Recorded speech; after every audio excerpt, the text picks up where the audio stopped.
All right, so first play we're going to look at, 2nd and 2, one of the Patriots' first offensive plays. What's going on, everybody? Mike Kadlick here, Taylor Kyle's there, back with a quick hitter edition of the Patriots Daily Podcast here on the Patriots Press Pass CLNS Media Network. And the Patriots right now, as the draft currently sits, are at number 4.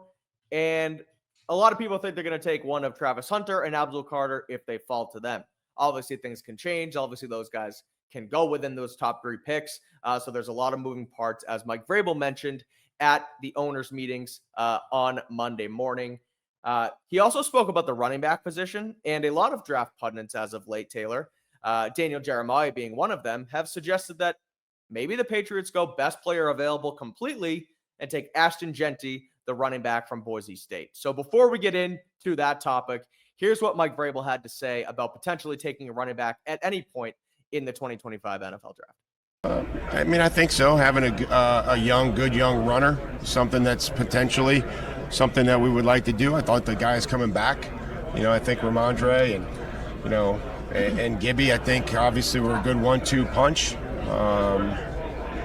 People are going to talk about Rhamondre and putting the ball on the ground, and he knows that, but we'll help him there, and we'll also we're going to help make sure the other 10 players know that their job is to protect the guy with the ball as well. There were some opportunities on there for me to teach the other guys that that second guy in, the guy you don't see is the one that's making the fumble or causing the fumble. And so it's a great opportunity for me to show those other players that their guys, the one coming in there to knock the ball loose. And so is that going to all be on the running back? No. It's going to be on the guy that's letting his guy get in there and make the hit. So those are great opportunities for me, but we'll love to add good young players on offense and skill players. So I like that he gave some leeway to Rhamondre for the fumbling issues, but to stay on topic, Ashton Jeanty, number 4, best running back prospect in the class. And I mentioned Daniel Jeremiah earlier, but his sort of angle to it was, the Patriots need to take the best player available, and they need to take the best player available to help Drake May. And that could be a running back, whether that's through the passing game, whether that's taking some stress off of him in the passing game. So long story short, would the Patriots, do you think they'll ultimately consider him at number 4? And do you think they should consider him? And just your thoughts on Jeanty in general in this draft class. I honestly haven't watched a whole lot of Ashton Jeanty because I have not considered him someone the Patriots should be taking at number 4. But clearly he's a Heisman front runner, very special talent. So there's plenty to like about his profile.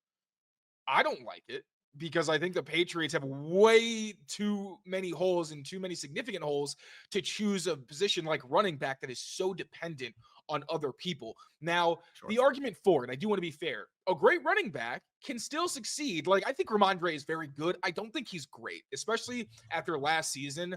There's just been in a very difficult situation, but I still don't think he's been able to overcome it in a way where I could say that he's great. Like at times in my depth chart, I've had him as purple. That's basically like right under a blue chip player. Now he's more of a dark green. He's a quality starter, but I don't think he's fully non-replaceable. If he doesn't fumble, that kind of changes things. I still think he should be your bell cow, but the reality is you need insurance because your bell cow running back fumbles, and then your receiving running back and change of pace guy, not only does he also fumble, but he's suspect in pass protection. So a guy like Ashton Jeanty, I think, gives you a little bit of everything. I understand the blue chip conversation. And if if the Patriots take Travis Hunter, right, they still need the left tackle. So you could still make the argument that, okay, Ashton Jeanty is another dynamic offensive weapon who helps your offense, and you were going to have to get a left tackle later on anyway. That's a fair argument, I think. I still would rather they address the left tackle spot. Like, I would just rather you get one of the best tackle prospects available and not have to get into that second category or second tier where there is a pretty significant drop-off still, whether it's experience, whether it's the physical upside. There are still things that concern you. And the reason I really don't like it is because I think that even if you do address that left tackle with that second round pick, it's not a guarantee that's a guy who's going to be a consistent and viable starter for you throughout the season. I like Ariante Ursary. I like Josh Connerly, but they're going to be later round picks for a reason. So I get the argument for it. I really do. And if it happened, I'm sure I'd find a way to justify it. It's one of my strengths, or not justify it, but at least like see the value in the pick. Sure. I just don't necessarily see the positional value, which I don't like leaning on it, but I do think that, positional value does need to be weighed somewhat. And like a running back is not going to do you a whole lot of good in a 2-minute drill, right? If you're in the Super Bowl, sure, if he's open in the check down, he can get some big plays for you. But like, wouldn't you rather a left tackle who can help hold up and give you more protection on an island? Wouldn't you rather 100%. a wide receiver who can take the top off? There's just not a lot of value a running back can give you in some of those dire situations, the same way that a tackle can be a value or a receiver can be a value. So it's still like Jeanty changes game plans. He forces you to load up the box as a defense. That creates one-on-one opportunities. It can unlock Drake May as a runner. There's plenty of value there. I just don't love it, considering they also have glaring needs at receiver and left tackle and options to address both, with maybe not the same caliber of player as Ashton Jeanty, but still very good players that could probably be starters day one. Yeah, it's a fun conversation, but it's one that, as you aren't, I'm not going to put a ton of energy towards and sort of weight into, because I just don't see them doing it, right? Vrabel was asked about the position today and specifically mentioned Rhamondre Stevenson and Antonio Gibson. They have 2 starting caliber NFL running backs on their roster. I don't see them adding a third with that 4th overall pick. There's too much there. There's too much importance in that pick that you don't need to triple down on a position. Now, I know Jeanty is one of the best players in the draft. And as you mentioned, if it happens, I'd probably be like, you know what? Okay, I'll hear you out on it at least and see what your plan is. But you would still need another wide receiver. You would still need a left tackle if you took him there. It just doesn't seem wise. Right. So like it just doesn't seem wise. And I think Vrabel, Cowden, Wolf, the front office, I think they all know that. And so I don't think they're going to put much weight in consideration into drafting Jeanty at 4 either.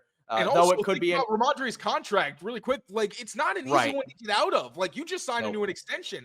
If you feel the need to draft Ashton Jeanty, regardless of talent, what does that say to the rest of the league about Rhamondre a year after he just fumbled to the point where he was supposed to get benched early on, or later in the season? That's not, yeah, you can trade him and just get him off the books for maybe pennies, but like, does that sound like a sound investment? I don't think so. I think it makes much more sense to both address a position of need and get a starting caliber player day one, which is not easy to find in the draft, no matter where you're picking.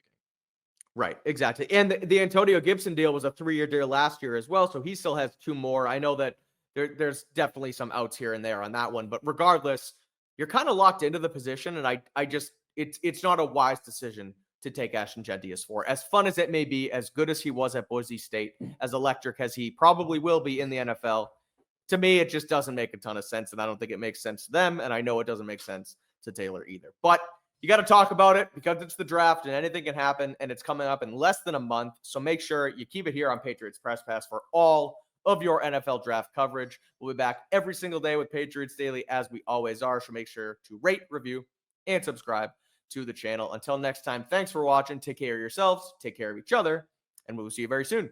Peace out, everyone. Just want to give a quick shout out to our friends over at Game Time. Head over to Game Time and use code CLNS. You get $20 off your first purchase. You can see the Red Sox. They're opening up next week. Patriots back here in Gillette Stadium. Could be good this year. Stephon Diggs just signed. So fun times down here in Foxborough. And if you want to get to a game again, head over to our friends at Game Time. Use that code CLNS for $20 off your first purchase. Terms apply.